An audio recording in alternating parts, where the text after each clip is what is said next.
খাওয়াই পড়াই এই পরিণামে আমার বাংলাদেশের টলার 500 গিয়ার হালাইলে কোথা যাবে কত তুমি সহ্য করতে পারবা এই সহ্য আমার এই টলার 500 গিয়ার যাবে এটা 500 গিয়ার হলে সরট দিতে করতে আপনি শ্বশুর হও আপনি কাজটা একদমই ঠিক করেন একদমই ঠিক করেন আমি খাই না 13 দিন পর্যন্ত 13 মাস পর্যন্ত না খাইয়া আপনার বাড়িতে আমি পর্যন্ত খাই না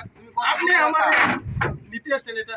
ভাঙ্গা একটা এই খাইয়া যেই টলার মাস না খাইলে আপনার আমি এজন্য ফলাইবেন আর আমি গিয়ারটা হালাই না যাতে সরট দিয়ে যাবেন না আপনি 13 মিনিট ধরে স্টার্ট উঠাইতে পারেন আপনি 13 গিয়ার ফলাই আমারে নিয়ে যাবেন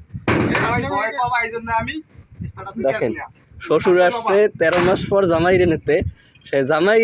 13 মিনিট ধরে জামাইরে যে টলার এনে ভাই টলার স্টার ওঠে না এই শ্বশুরের যেরকম জামাইও সেই রকম ওই মানুষ বলে না গ্রাম্য ভাষায় যেমন কে তেমন মেলে শয়তান কি পেতনি মেলে জামাই শ্বশুর অবস্থা হইলো সেই রকম।